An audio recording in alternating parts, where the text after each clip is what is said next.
In this video, I'll show you how to change the exposure in CapCut, perfect for brightening up the dark clips. Let's get started. First, import your video or photo. Once you have imported it, drag it to the timeline like this.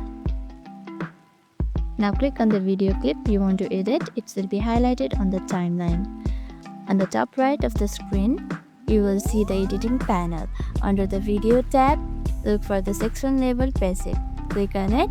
This is where you'll find the exposure setting right here. Now move it to the left to darken it. Move it to the right to brighten your video. And that's it, super simple. And that's how easy it is to adjust the exposure in CapCut. You can also edit furthermore from here.